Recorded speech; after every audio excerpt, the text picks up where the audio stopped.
Então, muito boa tarde a todos. Para mim é um prazer e privilégio poder estar aqui, poder apresentar aos irmãos aquilo que Deus me propôs ah, ah, produzir nesse TCC. Okay? Então, o meu trabalho, o tema do meu trabalho é o reino e a igreja. Quando no início da pesquisa eu iria limitar a igreja local, como o pastor Volmar aí compartilhou o tema, mas por questões de força maior eu não consegui focalizar especificamente na igreja local, então eu falei acerca da igreja de modo geral, tá bom? Então, o reino e a igreja, qual o papel da igreja no Aí, reino Bruno. de Deus? O Gustavo Pereira Valeriano, e o meu orientador foi o professor mestre Leandro Henrique Lousada, e também aqui expresso a minha gratidão. Online, né? Introdução. Muitas igrejas arrogam para si toda a verdade, e essa tem sido uma triste realidade que tem afetado a igreja evangélica brasileira nas últimas décadas. Muitas divisões acontecem dentro da igreja, muitos cismas, porque arrogam para si toda a verdade. Procuram criar sempre um novo método, uma nova forma, uma nova maneira de fazer e ser igreja. Utilizam-se da Bíblia como um pretexto para formarem para si igrejas conforme os seus corações e mais modelos surgem dessas tentativas. Entretanto, quando Jesus criou a igreja, em Mateus 16, 18 vai falar sobre isso, né? Sobre esta pedra edificarei a minha igreja. Ele deu à igreja as chaves do reino. Portanto, é de suma importância que os líderes e membros da igreja local, da igreja, né, em geral, entendam o que é o reino de Deus, os seus aspectos, como também qual o poder que a igreja tem e o que Jesus disse ser responsabilidade da igreja no reino de Deus. A gente vai ver mais adiante que a igreja e o reino de Deus são coisas distintas. Muitos talvez pensem que a igreja é o reino de Deus, mas na verdade a igreja faz parte do reino de Deus. Isso eu abordo no meu trabalho, na minha pesquisa. Os objetivos, portanto. O objetivo geral é entender o que é o reino de Deus, qual o poder e a responsabilidade e função da igreja neste reino. Objetivo específico, compreender o que é o reino de Deus, o que a Bíblia Sagrada apresenta acerca da igreja, sua natureza e funções, bem como a ligação existente entre o reino de Deus e a igreja, com um foco especial em sua missão diante do mundo.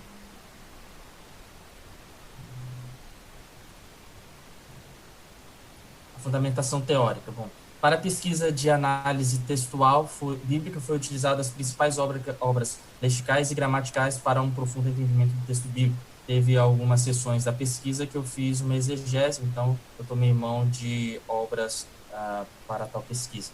Quanto à pesquisa sobre o reino de Deus, a obra de George Led, foram duas que eu utilizei, Teologia do Novo Testamento e o Evangelho do Reino, foram basilar, uma vez que ele faz um estudo abrangente nos principais assuntos concernentes ao reino de Deus, tais como o que é o reino de Deus, o aspecto futuro escatológico do reino de Deus, como também o aspecto presente do reino. George Led ele elabora sua teologia bíblica neotestamentária voltada para o reino de Deus. Outros autores trabalham de forma diferente, mas como George Led trabalha assim, foi ele que eu utilizei para pesquisar. E sobre a igreja, eu utilizei o material do Wayne Grudem, a teologia sistemática dele. É um renomado teólogo com uma vasta literatura e uma experiência docente também muito vasta. Bom, o que é o reino de Deus? O reino de Deus é o seu governo sobre os seus súditos. E aí Led diz em sua obra, o reino de Deus é a sua realeza como reino, o seu governo, a sua autoridade. Uma vez reconhecido isso, encontramos passagens após passagens no Novo Testamento que deixam evidente esse sentido, passagem em que o reino não é uma região, um domínio, nem um povo, mas é o reinado de Deus. Então, o reino de Deus não é um lugar específico, não é a igreja local, não é uma nação específica, como a nação de Israel acreditava, mas o reino de Deus é o seu governo. Aonde ele governa, ali está o seu reinado. Entretanto, nos dias de hoje, após a queda, Satanás se tornou o rei deste mundo.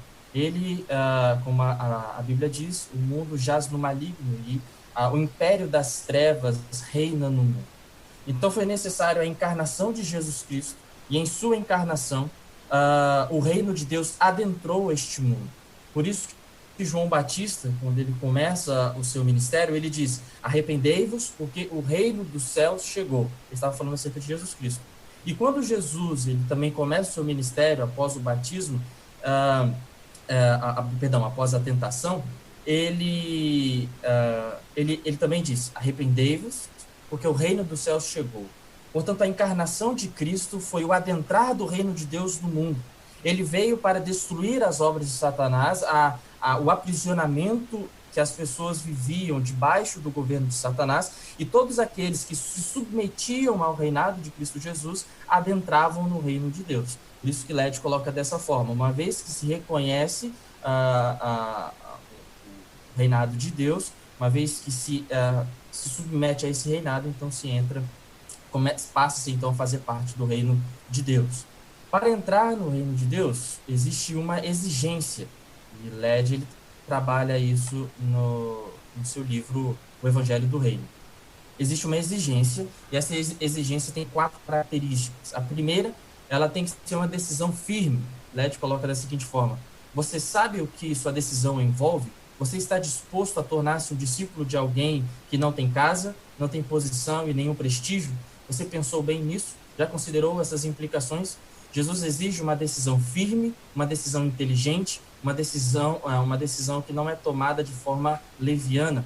Aqui ele traz essa palavra depois de apresentar o texto em que o diz que vai seguir Jesus. Jesus diz: olha, o Filho do Homem não tem onde repousar a cabeça, não tem onde dormir. Você quer de fato seguir, né, a mim? Então, Led coloca dessa forma: tem que ser uma decisão firme, não tem que ser uma decisão leviana. Uma segundo aspecto dessa decisão é que ela tem que ser uma decisão radical. Led coloca da seguinte forma: o homem moderno, em geral, é bastante descuidado em relação à sua religião.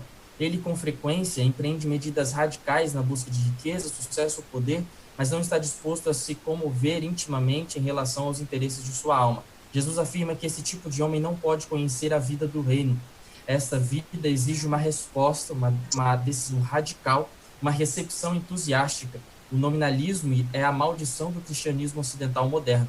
Os discípulos de Jesus precisam ser radicais em seu arrebatamento incondicional pela vida do reino de Deus. Então, é uma decisão radical, e é interessante que Dietrich Bonhoeffer trabalha isso também no seu livro Discipulado, também é um dos trabalhos a serem apresentados mais à frente. Então, é uma decisão que tem que ser radical, é uma decisão que é tomada hoje, ela tem que ser feita naquele momento, e é uma decisão que precisa ser dessa forma radical. Terceiro aspecto é que precisa ser pago um alto preço para essa decisão. Ainda que o preço para a nossa salvação ele é único e é o sacrifício de Jesus, nós somos salvos pela graça, há um preço que nós pagamos por seguir Jesus. E Led coloca da seguinte forma: a exigência do reino ainda é uma decisão pela qual se paga um alto preço. Se a riqueza, a posição, a influência ou a ambição requerem a lealdade do homem para que sua vida seja guiada para a realização dos fins pessoais, quer materiais, quer sociais, uma vez da glória de Deus, em vez da glória de Deus, a vida do homem deve ter um novo centro de orientação. Todos os outros interesses devem ser secundários e estar subjugados ao governo de Deus. A questão relaciona-se fundamentalmente com a vontade do homem e com os objetivos aos quais escolhe servir. Então, ele precisa estar ciente de que seguir a Jesus se paga um alto preço, né? Toma sua cruz e siga Jesus. E um quarto aspecto é que é uma decisão eterna. Decidir entrar no reino de Deus hoje é uma decisão eterna. A decisão a favor ou contra do reino de Deus no presente determina o destino futuro do homem. Portanto, precisa ser tomada uma decisão hoje para entrar no reino de Deus. Não aguardar o futuro, não aguardar a eternidade para tomar essa decisão. Então, a decisão precisa ser hoje, e Led coloca que essa decisão, ela sendo a favor ou contra, é o que vai determinar o futuro na eternidade. Bom, segundo aspecto agora, acerca da igreja, sua natureza e propósito. O que é uma igreja? A igreja não é somente aqueles que aceitaram a fé na era após a vinda de Cristo, mas como o povo de Deus, tanto do Novo como do Antigo Testamento. Alguns acreditam que, por Jesus ter fundado a igreja, e aí no registro de Mateus nós temos isso, somente aqueles que aceitaram a fé depois de Cristo, ou seja, na época neotestamentária, é que são igreja. Mas há um equívoco nisso, porque os servos de Deus, também do Antigo Testamento, formam a Igreja de Cristo. E Gruden coloca isso da seguinte forma: portanto, embora haja certamente novos privilégios e novas bênçãos dadas ao povo de Deus no Novo Testamento, tanto o uso do termo igreja nas Escrituras, como o fato de em toda a Bíblia Deus sempre chamar o seu povo para reunido adorá-lo, mostram que é correto pensar na igreja como o povo de Deus de todos os tempos, todos os salvos do Antigo como do Novo Testamento. Então, o que é a igreja? É a reunião do povo de Deus, tanto do Novo, tanto do Antigo como do Novo Testamento. Todos aqueles que são povo de Deus, esses são a igreja de Deus. O propósito e a missão da igreja. A Igreja de Cristo, ela tem 3 propósitos, a saber, um propósito com relação a Deus, aos cristãos e ao mundo.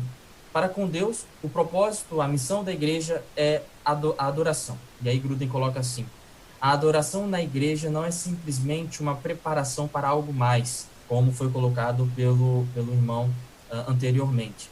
Ela está em si mesma cumprindo o principal propósito da igreja com referência ao seu Senhor. E eu também cito no trabalho o texto de Isaías, em que Deus diz acerca do seu povo: este povo que eu criei para mim, para que me desse louvor. Então, o propósito da igreja, a missão da igreja para com Deus é adorá-lo. Para com os cristãos, o propósito da igreja é a edificação. E aí Gruden coloca assim: de acordo com a Escritura, a igreja tem a obrigação de nutrir aqueles que já são cristãos e edificá-los à maturidade na fé. Paulo disse que seu próprio alvo não era apenas levar pessoas à fé salvífica inicial, mas sim apresentar todo o homem perfeito, ou seja, maduro em Cristo. Colossenses 1, 28. Daí também os propósitos dos dons dados pelo Espírito à igreja, aí para a edificação, né? E um terceiro propósito e missão da igreja, agora para com o mundo, é o evangelismo e a misericórdia. E Gruden coloca nas seguintes palavras: a questão central na explicação dada por Jesus é que devemos imitar a Deus, sendo bondosos para com os que são ingratos e também egoístas. Além do mais, temos o exemplo de Jesus, que não tentou curar apenas os que aceitaram como Messias. Em vez disso, quando grandes multidões o procuravam, ele os curava, impondo as mãos sobre cada um. Mas tal ministério de misericórdia para com o mundo nunca deve tornar-se um substituto da evangelização genuína, nem de outras áreas de ministério com relação a Deus e aos cristãos. Então, a gente vê que o exercício da misericórdia, da compaixão, deve ser praticado pela igreja em relação ao mundo. E Jesus é o maior exemplo disso. Eu gosto sempre de lembrar da passagem que Jesus cura 10 leprosos, mas somente um volta, né, para agradecer, e aí Jesus disse que a fé daquele homem o salvou. Muito provavelmente aqueles outros 9 não foram salvos. Ou também na ocasião da multiplicação dos pães, e o Evangelho de João vai falar sobre isso, em que Jesus ele vai dizer: olha, vocês me seguem por causa dos pães que eu multiplico, por causa da comida que eu dou a vocês. E depois de um sermão, aquelas pessoas deixam de seguir Jesus. Então, independente das pessoas aceitando ou não a fé, Jesus era bondoso para com eles. Então, a igreja também deve ser para com o mundo um canal de misericórdia e compaixão, ainda que este mundo não aceite a fé. Mas algo deve ser levado em conta: o exercício da misericórdia, o exercício da compaixão não deve substituir a evangelização genuína.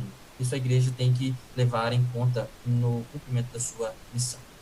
No terceiro capítulo, agora eu faço um contraste, melhor dizendo, uma intersecção entre o reino e a igreja. Bom, vimos o que é o reino, sabemos que a igreja não é o reino, mas a igreja tem as suas características. E qual é então a função da igreja no reino de Deus? Então, é aqui que eu respondo à pergunta do tema do meu trabalho. Bom, primeira coisa, a igreja ela não é o reino de Deus. Led coloca nas seguintes palavras: o reino não deve ser identificado com as pessoas que pertencem a ele. Elas formam o povo do domínio de Deus que entra no reino, que vive sob a autoridade desse reino, mas nunca o próprio reino. A igreja é a comunidade do reino, mas nunca o próprio reino. Os discípulos de Jesus pertencem ao reino como o reino lhes pertence, mas eles não são o reino de Deus. O reino é o domínio. A igreja é uma sociedade composta por pessoas. E eu completo aqui: por pessoas que se submeteram a esse domínio de Deus. Então, a igreja não é o reino de Deus, ela pertence ao reino. Ah, segundo aspecto, o reino de Deus é que cria a igreja, e não a igreja que cria o reino. Quando o reino de Deus adentrou a era perversa do mundo, trouxe libertação aos homens. Aqueles que aceitaram o convite deste reino foram constituídos como o novo povo de Deus, os filhos do reino, o verdadeiro Israel, a igreja incipiente. A igreja, portanto, é resultado da ação do reino de Deus no mundo. Então, a igreja não tem o poder de construir reino de Deus. Ela somente faz parte do reino e é por ele criado. Terceiro aspecto, a igreja é o instrumento deste reino. Como instrumentos, e aí Led coloca nas seguintes palavras, né? Como instrumentos ou agentes do reino, eles, os discípulos, tinham observado os homens serem libertos da escravidão e da enfermidade e da morte. Essa luta messiânica com os poderes da morte, que estava em andamento desde os dias do ministério de Jesus e fora partilhada por seus discípulos, continuará no futuro. E a igreja será um instrumento do reino de Deus nessa batalha. Então, Satanás, o Deus deste século, o império das trevas reinava sobre este mundo, mas com a encarnação de Cristo, o reino de Deus adentrou esta era perversa e com o trabalho de Cristo Jesus, as pessoas foram libertas das enfermidades, das possessões demoníacas, mas Jesus subiu ao céu. E agora, a quem é dada essa instrumentalidade, a quem é dado este poder para a ação do reino de Deus no mundo? Porque o reino de Deus agia no mundo através de Jesus. Jesus agora está no céu. Então, através de quem o reino de Deus age no mundo? Através da igreja. E aí, Led coloca nessas palavras. Essa luta messiânica que estava em andamento desde os dias do ministério de Jesus foi partilhada com os discípulos. E os discípulos, ou seja, nós, a igreja, que somos instrumento do reino de Deus nesta batalha. Quarto aspecto, a igreja ela é detentora deste reino. O destino final dos homens, diz Led, será determinado pelo modo como reagirem a esses representantes de Jesus.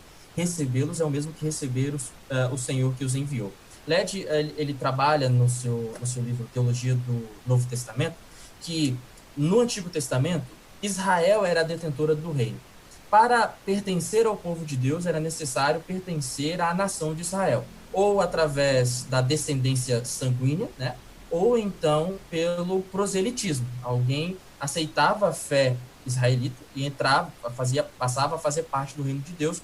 A prostituta Raabe é um exemplo disso, né? Então, Israel era a detentora do reino. Mas agora, no Novo Testamento, na era pós-Cristo Jesus, a igreja é a detentora deste reino. Então, ele continua dizendo, embora esta não seja sua função oficial, em um sentido muito real, os discípulos de Jesus, os quais constituem sua igreja, são considerados como aqueles que têm o reino sob custódia. Então, por intermédio da proclamação do evangelho do reino ao mundo, será decidido quem entrará no reino escatológico e quem será excluído. Daí a importância da igreja anunciar este evangelho. Ela tem este reino, ela é detentora deste reino, e a responsabilidade dela agora é levar a mensagem deste reino ao próximo. Então, o quinto aspecto, que é o que eu coloquei aqui, a igreja dá testemunho deste reino. E aí Led diz, a igreja tem duplo caráter, pois pertence a essas duas eras. Ela se constitui no povo do século futuro, mas ainda vive nesta era presente, sendo constituída de homens mortais e pecadores. Isso significa que, embora a igreja nesta era nunca atinja a perfeição, ela deve, no entanto, demonstrar a vida da ordem perfeita, ou seja, o reino escatológico de Deus. A vida da igreja dá testemunho ao mundo do que é o reino de Deus. Então, a comunhão da igreja, a unidade, né, da igreja, o amor da igreja, o perdão da igreja, a santidade da igreja, a alegria da igreja, o compartilhar do pão, ou seja, as pessoas não passam necessidade, os membros não passam necessidade, como a igreja de Atos, né, diz isso, eles tinham tudo em comum. Essas características da igreja, que ela já vive o reino futuro de Deus, dá testemunho ao mundo do que é o reino. E isso deve ser um instrumento nosso, até mesmo de evangelismo, para mostrar às pessoas do que será o reino futuro na glória com Cristo Jesus. Portanto, o texto, a igreja ela tem uma mensagem, uma missão e um motivo. Este é o último aspecto. Led coloca isso neste texto de Mateus 24, 14, em que Jesus diz, Este evangelho do reino será pregado pelo mundo inteiro para testemunho a todas as nações e então virá o fim. A igreja ela tem uma mensagem, e a mensagem é o evangelho do reino de Deus. O reino de Deus adentrou este mundo para libertar os homens da sua escravidão. É necessário que tome-se então uma decisão pelo reino de Deus, se submeta a este reinado através do arrependimento e fé. Esta é a mensagem. Ela tem uma missão. A missão é pregar este evangelho ao mundo inteiro. A responsabilidade da igreja é testemunhar deste evangelho ao mundo inteiro. E tem um motivo. Então virá o fim.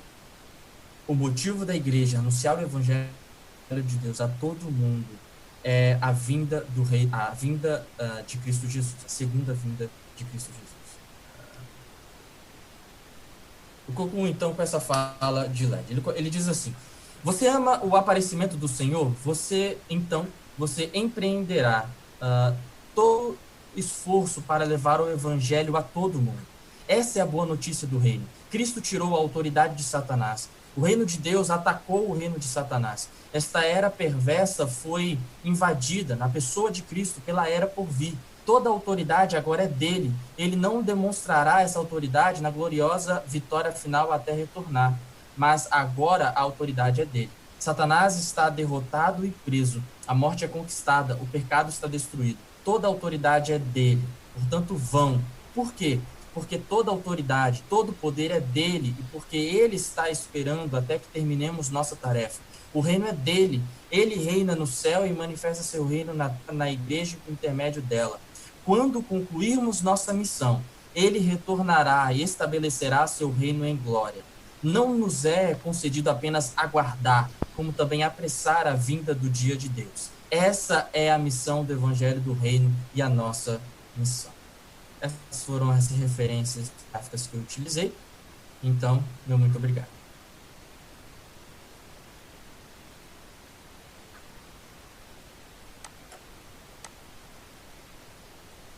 Obrigado aí, Gustavo, pela apresentação. Professores, tem alguma consideração? Aliás, antes dos professores, eu vou fazer uma consideração aqui. Eu estou começando a cronometrar. Passou um pouco, viu, Gustavo? Você fez em quase 22 minutos. Perdão, professor. Então vamos aos demais aí também. Vamos prestar atenção nos 15 minutos, tá bom? Algum professor que gostaria de comentar?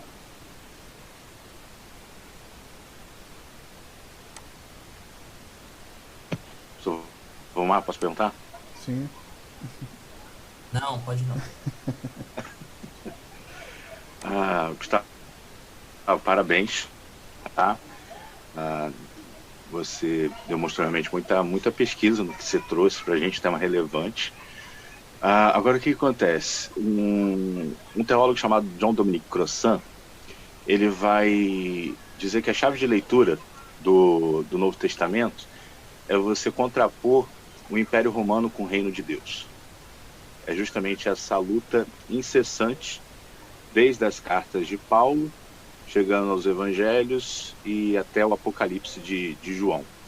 Né? Então é esse contraponto de Reino de Deus versus o Império Romano.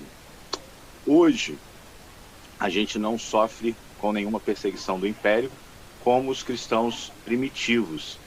Mas a impressão que eu tenho é que a igreja, por parte de algumas pessoas e líderes, parece-me que ela quer se sobrepor ao reino. E como você bem citou, Led, a igreja, ela está inserida no reino, mas ela não é maior do que o reino. Então não é nem uma pergunta assim para o seu trabalho, mas queria te ouvir, enquanto pesquisador, o que você acha dessa relação que a gente tem visto hoje em nossas igrejas? E aí vamos pensar no nosso contexto batista, que nós antigamente nós tínhamos congregações que se transformavam em igrejas independentes, né? E você tinha aquele vínculo denominacional, você tinha aquela coisa de igreja realmente. Hoje não, você tem igrejas que se tornam que fica como igreja matriz, e essa igreja matriz abre para igrejas filiais. O movimento hoje, parece-me que a gente percebe de igrejas E aí eu falo de igrejas históricas, como batistas, como a própria Assembleia de Deus, e aí aqui a gente vai citar um exemplo no Rio clássico do Assembleia de Deus Vitória em Cristo, que sai da Igreja Assembleia, e você tem inúmeras filiais dessas igrejas, como também tem dentro de movimentos batistas também, como atitude para dar e vender, e por aí, só para parafrasear um nome, né? Parece-me que hoje o contraponto visto por Crossan no primeiro século, de igreja, de reino versus império, parece que hoje é reino versus igreja. Igrejas querendo ser maior do que reino. Eu não sei se você conseguiu perceber isso na sua pesquisa, e eu queria que, de repente, se você quiser falar alguma coisa sobre isso. Obrigado, pastor Marlon. No capítulo 2 do meu trabalho, eu falo sobre o que é a igreja, e um dos subcapítulos é o que é uma igreja verdadeira. Isso foi algo que eu achei muito interessante na minha pesquisa. Como identificar uma igreja verdadeira? Depois da Reforma, muitas denominações surgiram. Antes era só a Igreja Católica Apostólica Romana, mas da Reforma muitas surgiram, muitos cismas aconteceram, e hoje nós temos esse plus de denominações que existem. E existem 3 características para identificarmos o que é uma igreja verdadeira. Isso é muito interessante. Primeiro, é a pregação bíblica. O segundo é a ministração dos sacramentos. E o terceiro é a disciplina eclesiástica. E um exemplo utilizado para isso é um grupo de estudo bíblico. Se ele tem estudo bíblico, ótimo. Mas se ele não ministra ceia, ele não é uma igreja. Ele é uma ramificação da igreja, uma congregação. Entretanto, se esse grupo bíblico ele começa a ministrar ceia, a batizar e a praticar a disciplina, então ele está querendo começar a agir como igreja. Então, daí se identifica o que é uma igreja verdadeira ou não. Então, e quando uma igreja ela se caracteriza como igreja verdadeira, ela agora não deve se submeter a necessariamente, obrigatoriamente, a uma denominação ou a algum líder eclesiástico, como você mesmo disse, uma matriz e as suas filiais. Esta igreja se submete agora ao reino de Deus. E ela vai ter as instruções acerca do reino de Deus na Bíblia Sagrada. Nós, como batistas, temos o princípio da cooperação. As igrejas são independentes, mas nós temos o princípio da cooperação, então a gente colabora em convenções e associações. Mas a igreja local ela não deve se submeter a uma denominação ou a um líder eclesiástico a despeito das orientações bíblicas. Ela agora se submete ao reino de Deus, as instruções acerca do reino de Deus estão nas Escrituras Sagradas.